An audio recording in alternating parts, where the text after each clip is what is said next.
East West media কমপ্লেক্সে ন্যাক্কারজনক হামলার প্রতিবাদে রাজশাহীতে মানববন্ধন অনুষ্ঠিত হয়েছে। মঙ্গলবার নগর ভবন মোড় এলাকার রাজশাহী সাংবাদিক ইউনিয়ন কার্যালয়ের সামনে এ মানববন্ধন অনুষ্ঠিত হয়।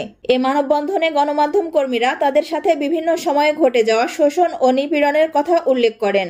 যে মিডিয়া গণমাধ্যম বাংলাদেশের এই প্রেক্ষাপট চেঞ্জে পরিবর্তনের জন্য ছাত্র জনতার সাথে কাঁধে কাঁধ মিলিয়ে কাজ করেছে।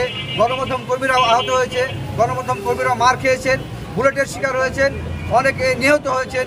সেখানেও গণমাধ্যম কর্মীদের টার্গেট করে নানাভাবে অপপ্রচার করা হচ্ছে, হামলা করা হচ্ছে।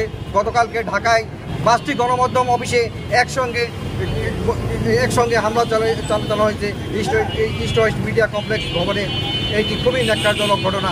এইভাবে অব্যাহতভাবে রাজশাহীতে কয়েকটি গণমাধ্যম অফিসে হামলা হয়েছে, সারা দেশেই প্রেস ক্লাবগুলোতে হামলা হচ্ছে।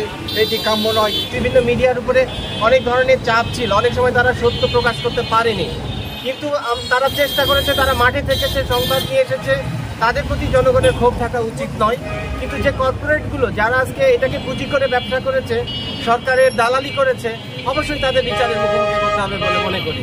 কিন্তু মিডিয়া কর্মী, মিডিয়া হাউস এগুলোর উপরে আক্রোশ দেখানো মোটেও উচিত নয়। এটা যারা করছে তারা নিঃসন্দেহে দুষ্কৃতিকারী, তাদেরকে প্রতিহত করা উচিত বলে আমি মনে করি। সাংবাদিকদের উপর বিভিন্নভাবে মিডিয়ার উপর একের পর এক কুচক্রী মহল আক্রমণ চালিয়ে আসছে। আমরা এর আগেও এর প্রতিবাদ জানিয়েছি, আবার এই মুহূর্তেও এক মিডিয়ার উপর আক্রমণ শুরু হয়েছে। আমরা এর তীব্র নিন্দা জানাই এবং যদি এই হামলা বন্ধ না করা হয় তাহলে সাংবাদিকেরা ঐক্যবদ্ধ হয়ে তার এই ষড়যন্ত্র প্রতিহত করতে ঐক্যবদ্ধ হবে এবং তার জাত ভাঙা জবাব দেবে। এ সময় রাজশাহীর গণমাধ্যম কর্মীরা বলেন, গণমাধ্যম কর্মীদের উপর হামলা, অফিস ভাঙচুর, অগ্নিসংযোগ সহ মিথ্যা মামলা প্রতিহত করতে গণমাধ্যম কর্মীদের ঐক্যবদ্ধ হয়ে কাজ করতে হবে। বারবার সাংবাদিকদের ওপর এসব ষড়যন্ত্র কোনোভাবেই মেনে নেওয়া যাবে না। বসুন্ধরা গ্রুপের যে প্রতিষ্ঠানগুলো রয়েছে সেগুলোর উপর হামলা চালাচ্ছে, এটা আসলে তীব্র প্রতিবাদ জানাচ্ছি একজন গণমাধ্যম কর্মী হিসাবে। এবং আসলে সাংবাদিকরা অনেক সময় অনেক কিছু লিখতে পারেনি, তাদের প্রতিবন্ধকতা ছিল। সেই কারণে আসলে সেই ক্ষোভটা যদি আসলে অফিসের উপরে ঝাড়ে কিংবা সাংবাদিকদের কাজে যদি বাধা প্রদান করে, এটা আসলে উচিত না। আমরা এর তীব্র প্রতিবাদ জানাচ্ছি এবং যারা দোষী তাদের দৃষ্টান্তমূলক শাস্তির দাবি জানাচ্ছি। আমাদের যে নিরাপত্তা, পাশাপাশি গণমাধ্যমের যে নিরাপত্তা, সেটি অবশ্যই নিশ্চিত করার আমরা দাবি জানাচ্ছি। পাশাপাশি গতকালকে যে ঘটনাগুলি ঘটেছে আমরা এটি তীব্র নিন্দা এবং প্রতিবাদ জানাচ্ছি। আসলে গণমাধ্যমের যে অবস্থা বর্তমানে চলছে, সেহেতু গণমাধ্যম তো এখন নিরাপদ না। এই জন্য আমরা রাজপথে মাঠে নেমেছি, কারণ যে কোনো সময় আমাদের কিন্তু অফিস ভাঙচুর চলতেছে, সাংবাদিকদের উপর হামলা চালানো হচ্ছে। এটা আসলে মোটেও ঠিক না। শিক্ষার্থীদের নাম ভাঙিয়ে যারা করছে তাদের আমরা তীব্র নিন্দা এবং প্রতিবাদ জানাচ্ছি। সেই সঙ্গে আমরা গণমাধ্যমের যে নিরাপত্তা সেটি চাচ্ছি।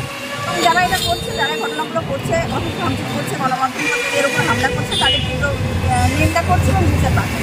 এ মানববন্ধন থেকে গণমাধ্যম কর্মীরা আরো বলেন, গত 5 আগস্ট বাংলাদেশের প্রেক্ষাপট পরিবর্তন হওয়ার সাথে সাথেই একটি কুচক্রী মহল তাদের পেছনে উঠে পড়ে লেগেছেন।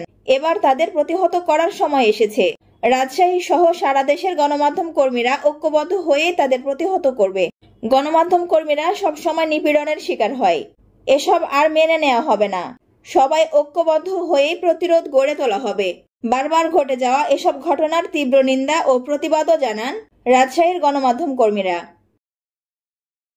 রোজিনা সুলতানা রোজি, আরবিসি নিউজ, রাজশাহী।